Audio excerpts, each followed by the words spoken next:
Graça e paz, meus queridos, meus amados. Quero hoje trazer algo interessante para vocês. Como sempre, estou trazendo aqui novidades. Muito polêmico, mas a gente vai aprendendo com a palavra de Deus. E hoje eu quero falar de graça e de lei. Antes de darmos continuidade nesse vídeo, eu gostaria que você se inscrevesse aí no canal, deixasse seu like, compartilhasse com seus amigos nas redes sociais. Amém? Bom, todos nós sabemos e concordamos que somos salvos pela graça mediante a fé e a morte de Cristo na cruz. A sua morte trouxe para nós a graça. Efésios 2, no versículo 8. E é interessante entendermos que se estamos debaixo da graça, não estamos mais subordinados a ordenanças da lei de Moisés. Isso é fato.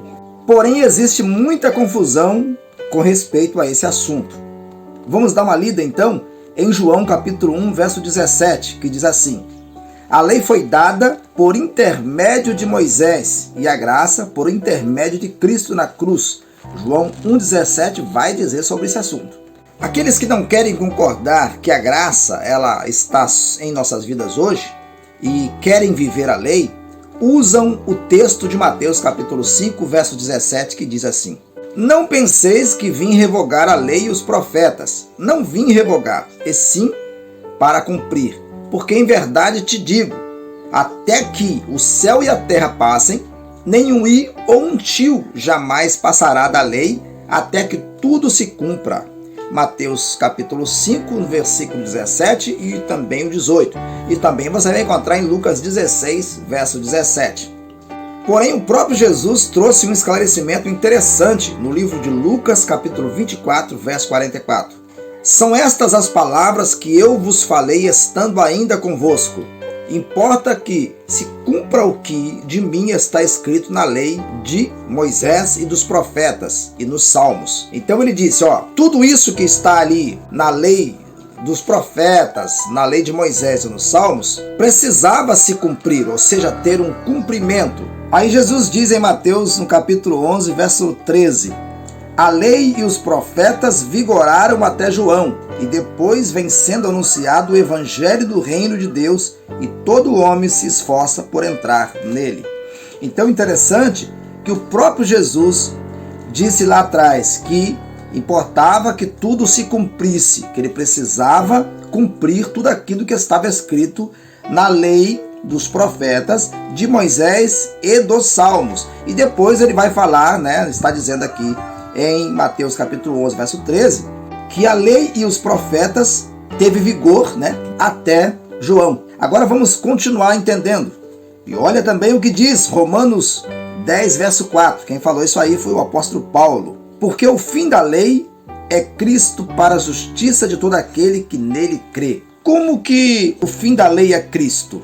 E como vigorou até João? Quando Jesus inspira na cruz do Calvário, o véu do templo se rasga, simbolizando ali o momento em que a lei estava deixando de vigorar e iniciava então a graça. Nós não somos salvos por nenhuma lei, por nenhum mandamento de Moisés ou por nenhum mandamento aí da lei, mas sim pela misericórdia de Deus. A graça é um favor imerecido. Nós não merecemos ser salvos, mas a graça nos alcançou. Esse é o grande detalhe e a diferença da lei para a graça. Bom, dando continuidade a esse estudo, falando sobre a graça e a lei, eu quero trazer mais um texto interessante para vocês. E o texto vai dizer por si só, são vários. Esse diz assim: Cristo aboliu na sua carne a lei dos mandamentos na forma de ordenanças, para que dos dois criasse em si mesmo um novo homem, fazendo a paz. Efésios 2, versículo 15. Então, quando nós lemos Gálatas 4, do 4 ao 5, vamos entender melhor. Vindo, porém, à plenitude dos tempos, Deus enviou seu Filho, nascido de mulher, nascido sobre a lei, para resgatar os que estavam sobre a lei, a fim de que recebêssemos a adoção de filhos. Então isso é muito esclarecedor. Jesus teve que nascer de uma mulher, cumprir a lei na terra, porque ele estava nascendo sobre a lei, certo? Sobre o regime da lei. Então ele morria na cruz do Calvário e a partir daí a graça viesse então superabundar em nossas vidas. Nós vamos entender isso quando estamos lendo em Atos dos Apóstolos, capítulo 15, no versículo 1, que diz assim: apareceram, entretanto, alguns da seita dos fariseus que acreditavam, dizendo: é necessário circuncidar e determinar-lhes que obedecem à lei de Moisés. Então os fariseus vieram, naquele tempo, falar para os apóstolos que era necessário que observassem a lei de Moisés para que fossem salvos. Então a Bíblia diz que era a seita dos fariseus. Então era alguém que vivia algo longe do evangelho. É uma religiosidade avançada que não tem base no evangelho de Cristo. Então talvez você pense assim: é necessário então que eu rasgue o Antigo Testamento e viva só no Novo Testamento? Entenda uma coisa: o Antigo Testamento, a Bíblia diz que é sombra do Novo. Tudo que estava acontecendo no Antigo Testamento apontava para a morte de Cristo na cruz do Calvário. Passássemos a viver na graça salvadora e não tivéssemos mais que obedecer às ordenanças de Moisés ou à lei de Moisés.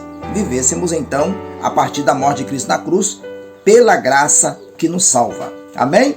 Então não é necessário rasgar nada, mas simplesmente cumprir o que está no Novo Testamento. E ele disse: um novo mandamento vos dou: amai a Deus sobre todas as coisas e o próximo como a ti mesmo. A graça, ela é exatamente isso: amar o próximo, viver o evangelho para o próximo. E aí o Senhor Jesus nos levará para a glória. Agora, como Paulo disse, nós não podemos fazer da graça também uma porta para o pecado. Não podemos dizer assim: a graça nos trouxe um privilégio tão grande que podemos pecar. Não, você não pode pecar, porque o pecado é exatamente o que nos afasta de Deus. Amém? Então fica aí a dica para você no dia de hoje. Que Deus abençoe, e vamos então continuar dando mais estudos e você aprendendo e nós aprendemos juntos aí na palavra do Senhor. Se inscreva no canal, deixe seu like, compartilhe com seus amigos e um ótimo dia.